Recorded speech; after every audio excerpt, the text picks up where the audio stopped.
Hey, happy Valentine's Day, guys. And today, Fujifilm announced the Fuji XT30, the successor to my favorite camera, the Fuji XT20. So I actually contacted Fujifilm to try to get a pre-production model of the XT30. They said they would get back to me. Still waiting for that call. I'm not bitter. Anyway, I'll link some people below that actually have held the camera. But in this video, we're going to just discuss really quick, those of you that are Fuji XT20 users or XT10 users, hashtag tiny camera family. Is the XT30 worth the little price jump? Or it's great if a new camera is announced, the older cameras go down in price. Same disclaimer as always, don't listen to idiot me, don't listen to any YouTubers. It really is what are your needs and what's your budget. That's number one. And number two, I've said it in my other video, do you need an XT3? Check that video out. Is we're living in a new era of quick product cycles, and you're not going to be able to keep up with your wallet and with the companies trying to make money. Okay, what about me? I'm an XT20 user. Do I want the XT30? Maybe. All right, let's start with the photography side. Photography-wise, remember my motto is no one's going to notice anyway. You could shoot a photograph with a 2-megapixel camera. If you post mostly on Instagram, no one's going to notice the difference between an XT20, XT30, or any camera. The size of the XT20, XT30 is going to be the same. And if those of you that are complaining about the size, you should not look at this camera. You really should be looking at the larger cameras if you don't want to put a grip on your camera. I actually like the smaller camera better because I can put a grip on it. Bam! You see, I could put a grip on it there, and you got sort of a little bit of an XT3 thing going there. Nice grip. It actually feels like the larger, bigger brothers. But then when you want a pocketable X100-like camera, dear Lord. God, it's the perfect size. All right, the XT30 has the same dial layout. One of my favorite dials on the XT20, and it's brought over to the XT30, is the drive dial. I love the ability of, without looking, switching to video mode. I know it's the last little click on this dial, but I also know without looking, 1, 2, 3, 4, 5 is my single shot. So without looking, I can switch modes on the camera. Now, the new XT30 inherited the sensor from the big brother XT3. Again, no one's really going to notice the difference between the sensor, but you do get 2 more megapixels in the new XT30. The big one is the processor. They put the processor from the XT3 into the XT30, which is exciting. That's cool because that'll make some of the older Fuji lenses just a little snappier, better for continuous focus. It also gives the ability for Fujifilm to give us what they do best, which is these firmware updates to improve things like eye autofocus. One thing that may limit the speed of the camera, though, is the writing speeds of the card. It only takes a UHS-1 card instead of the UHS-2 from the XT3. Something to think about. So if you're shooting birds or sports, that could be a deal breaker. USB-C charging was added. What's great if you're on vacation is you can charge one battery in the camera using that USB-C cable, and then you can have a charger in the hotel wall charging another. That's really cool. Instead of just, charging or having multiple chargers on vacation, yada, yada. The improved eye autofocus, that's something I do not use on the XT20. I use face detection on the XT20, but eye autofocus, I pretty much keep it off. On launch, the XT30's eye detection is actually even better than the XT3 that's out now. A little bit more advanced, although the XT3 is going to get it in a firmware update. But whatever, XT30 is better right now. So if you're photographing mostly family and kids or doing portraits, eye and face detection is just really invaluable. Really, it makes using the camera so much easier. So I could see the XT30's processor boost with that being a great addition.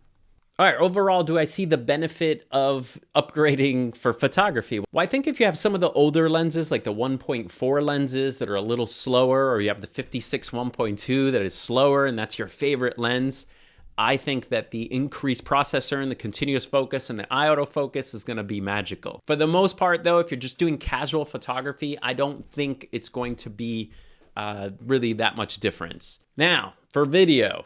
For video, the upgrade is almost yes. If you do mostly video, and this is where my maybe comes in, for vacation, I love shooting 4K. We have a 65-inch TV, and we replay our vacation photos on that TV. It's it's just beautiful to see New Orleans, Europe, Italy, all your vacation in 4K. I know most people are like, hey, I'm just shooting for, to see stuff on my phone, but we like to rewatch our stuff in 4K. But one of the pains with the XT20, which is the camera I use most, is it doesn't have 4K face detection.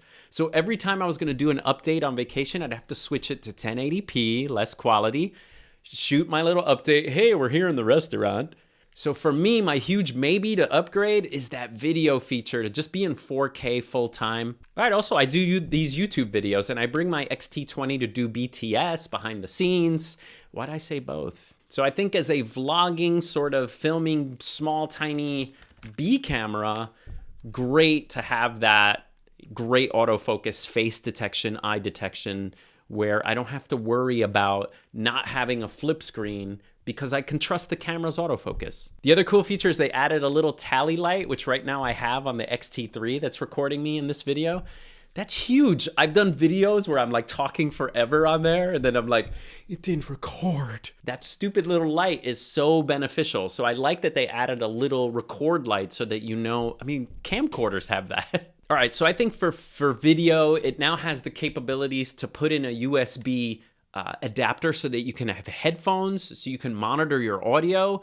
You can put, it still has the same 2.5 microphone jack, but I mean, most people who are casual shooters, the microphone's on built here. If you're close enough, they can pick up sound pretty good. So for the video features, I think it's worth the upgrade if you do more video. But now comes the gray area, and I'll say gray area first. First of all, it comes in a new gray color, which is very exciting if, and here's the huge if the gray color is the same as what it looks like on the X Pro 2's Graphite Edition. I don't know if anyone has that camera, but man, of all the colors, that camera looks the most fantastic. Now, if it's the gray color of the XT100 or the material that's on the XT100, that looks cheapy and plasticky and terrible. I feel like the silver versions too on all the Fujifilms look cheap and plasticky if you get close up. Although it looks sexy, that gray, I don't know. No champagne gold.